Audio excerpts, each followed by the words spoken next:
Hi friends, ఇవాళ మన స్వప్న సగృహ ఛానల్లో కాళ్ళు తల కర్రీ, పాయా కర్రీ అంటారు చూడండి, అది ఎలా చేయాలో ఇప్పుడు మా స్టైల్లో నేను చూపించబోతున్నాను. కారం వేయాలండి. ఫస్ట్ నాన్ వెజ్ కాబట్టి కొంచెం కారం స్పైసీగానే పడుతుంది. నేను 3 స్పూన్స్ కారం వేసాను. ఇది 1.5 kg అవుతుంది కారం కర్రీ. 1.5 kg కర్రీకి 3 స్పూన్స్ కారం అంటే 1/2 kgకి 1 స్పూన్ కారం చొప్పున వేసాను. పసుపు వేయాలి. అల్లం వెల్లుల్లి పేస్ట్ కూడా కొంచెం ఎక్కువనే వేసుకోవాలి, నీచు వాసన రాకుండా. తర్వాత ఉప్పు. ఇది హోల్ గరం మసాలా పొడి అండి, ఇంట్లో చేసిన గరం మసాలా పొడి. ఇది పచ్చి ధనియా పొడి. ఇది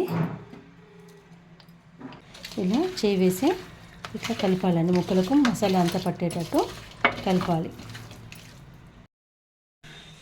చూడండి, ఆయిల్ వేయడయ్యాక హోల్ గరం మసాలా వేయాలి.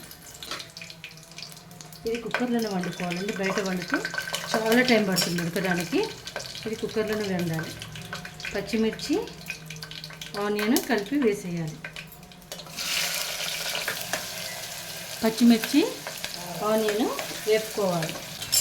వేగుతుంటే పుదీనా వేయాలి. తర్వాత కొంచెం తాలింపులో అల్లం వెల్లుల్లి పేస్ట్ వేయాలి. తర్వాత చూడండి, మన మసాలా కలుపుకున్న తలకాయ కాళ్ళు పీసులను ఇట్లా కుక్కర్లో వేసేసి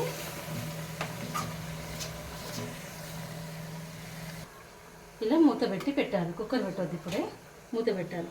ఆలోపు మనం ఇందులో వాటర్ వేసి పెట్టుకోవాలండి. ఇది ఆల్రెడీ మటన్ షాప్ వాళ్ళు మనకు కాల్చి కట్ చేసి ఇస్తారు కాబట్టి ఇది బాగా వేగని అవసరం లేదు. నూనెలో మనకు ఆనియన్ ఉంది, మసాలా కొంచెం వేగితే సరిపోతుంది.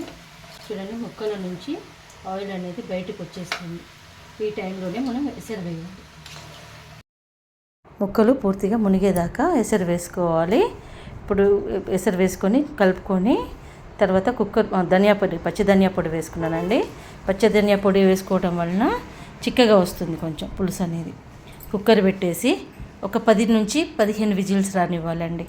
10 నుంచి 15 విజిల్స్ రానిచ్చి కుక్కర్ చల్లారినాక తీసి చూసుకుంటే మన కాళ్ళు తలకాయ కూర రెడీ అయిపోతుంది. కొత్తిమీర జల్లుకొని సర్వ్ చేసుకోవడమే. మీరు కూడా ఇలా చేసుకొని ఎలా వచ్చిందో కామెంట్ బాక్స్లో కామెంట్ పెట్టి నా వంటలు నచ్చితే నా ఛానల్కి లైక్, షేర్ అండ్ సబ్స్క్రైబ్ చేయండి. స్వప్న సగృహ కిచెన్.